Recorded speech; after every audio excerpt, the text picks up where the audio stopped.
Ladies and gentlemen, Nigeria is at a crossroad. While the economy crumbles and insecurity spread like wildfire, the president has vanished again, this time to France. But wait, they call it a walking visit. Walking for who? Meanwhile, the DSS just confessed that this government cannot protect you. They are now telling Nigerians to defend themselves. So tell me, are we in a country or in a jungle? Stay with me because you're about to hear what will shock you. Let's break it down. Let me start by telling you that Natasha Akpoti, the woman that everyone is currently singing her praises, the fighter. This woman is a fighter. She has received massive praises across social media for her bravery, despite all the roadblocks, all the threats, and all the evil plans against her. She still found a way to show up and stand with her people. Her intelligence and the sharpness of her team are unmatched. The Kogi state government is licking its wounds because despite all their effort, Natasha still won. And now they are making empty threat. Nigerians, this is the kind of boldness we need in this country. I've seen this pattern way too many times when those who steal public funds are celebrated and promoted while honest politicians are pushed out. Look at Yaya Bello. He has been running from EFCC, but instead of punishment, some people are trying to bring him back into power. And what is their solution to Natasha's issue? Remove Natasha by force and replace her with Yaya Bello. Can you imagine that, Nigerians? Can you people imagine that? In this country, if you are a thief, they will give you high position. If you have a case with EFCC, you will be promoted. But if you are honest, you will struggle. You will be frustrated. That is why they are trying to frustrate Natasha. But guess what? She is not backing down. Let's quickly see this video and we'll be back. There was no coffee. There was no ban on any political rallies. There was nothing of such. The government, in fact, was even denied as if there was nothing happening until it took to social media and took to all the media houses to escalate and expose what was going on. There was no ban on political rallies. Only for Natasha coming home after she printed the poster was circulating on social media. Then boom, Kogi State. No, then this. In fact, that means the state of emergency declared in Rivers State should be repeated in Kogi State for insecurity. If they are telling us about insecurity that have been in Kogi State, as I speak to you, my village, where I come from, Bagana, there is no building. My building was raised to zero by bandit. As I speak to you, Omagedo Tutuba, there is no single building standing in that place.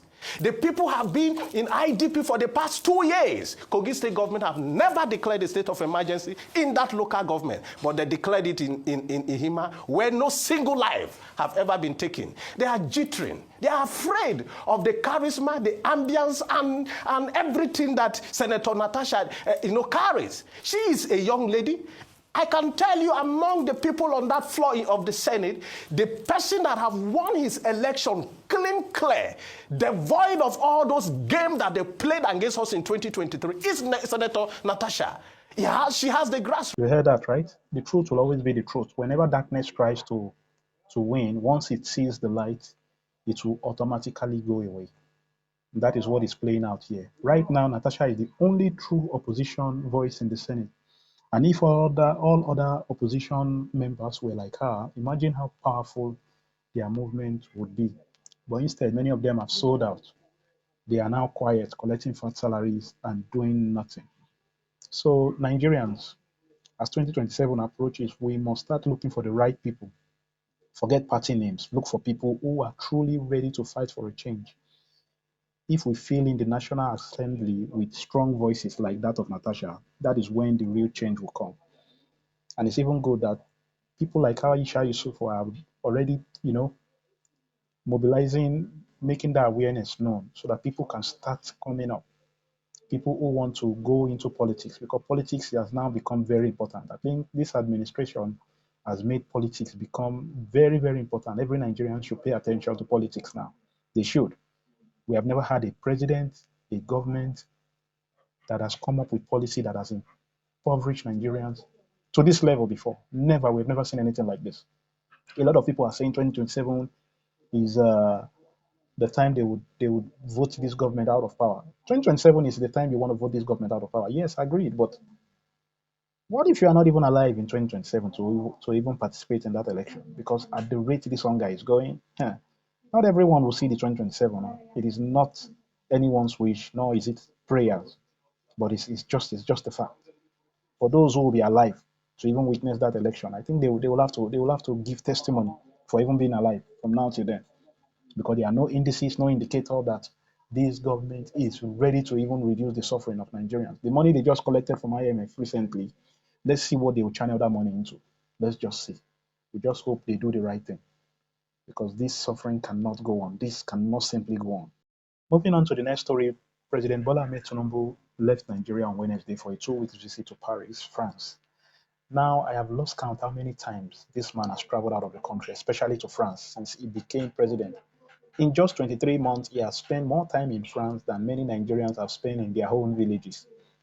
But wait a minute, let me play the devil's advocate here. Why is Tinubu always running to France? What is so special about that place? Many African countries are currently cutting ties with France. They don't want to have anything to do with them anymore because of how France has exploited them. But Nigeria seems to be getting even closer. Something is not adding up here. Could it be that the battery needs to be recharged, or is it just another excuse to waste taxpayers' money? Honestly, Nigerians deserve answers.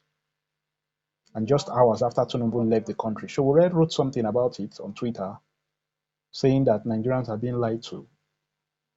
Tinubu fled to France for medical treatment. Of course, his guess is not far from mine, and not for work. This is the same thing we went through during Buhari's tenure for 8 years, and now we are again at the same old story with a different president. The economy is in crisis, power supply is failing, insecurity is worse than ever, and yet the president keeps traveling. They said he's going for work. Okay. And just when we thought things couldn't get any worse, this Tinubu administration has given Nigeria another reason to be confused. This time, it is about the security. For weeks, government officials have been warning Nigerians against jungle justice. They told us that security agencies are doing enough to protect the people, but then just yesterday, the Director General of the DSS said something completely different. In his own words, the government cannot protect Nigerians, and people must start defending themselves. He even shared the example of communities that fought back against terrorists and won. Now, wait a minute. This is the same country where a man was sentenced to death for defending himself. Sunday Jackson, I believe every Nigerian, most people that are conversant with that story will remember Sunday Jackson. So, who are we supposed to listen to here? The DSS boss or Tinubu and his government? Because most times they tend to contradict themselves, the different agencies. Look at how the whole thing has been so far. We just hope they do the right thing this time around. And them saying Nigerians should start harming themselves. This is something they should have done a long time ago. Nigerians are long overdue to start harming themselves. Long overdue.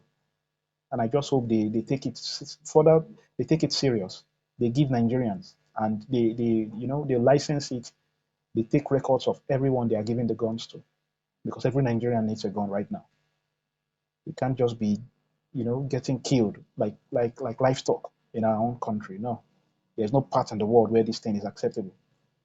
And it's high time everybody have their own weapons to defend themselves. You will not use it to harm anyone. You're at your house. When you see thief, you go after the thief or the bandit that is coming into your house to kidnap you. Because these days they go straight into your house.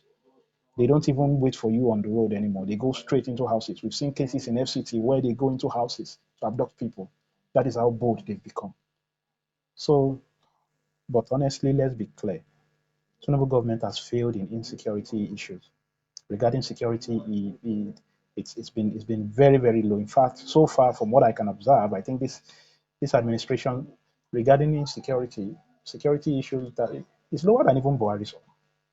So far, it's been that bad. But the worst part is that they are not even on the same page. Or one security agency says one thing, another says the complete opposite. And this confusion is one of the biggest reasons why insecurity keep getting worse. And like I said earlier, they should ensure Nigerians start harming themselves. Every Nigerian at this point should get a gun. When you look at Israel right now, every citizen of Israel has a gun because at any time, fight can break out and they will have to start fighting wherever they have to fight. So let's not pretend as if we don't know the truth. Some of all these politicians are the ones sponsoring this insecurity in the country. But in the end, it is the poor Nigerians who suffer the most.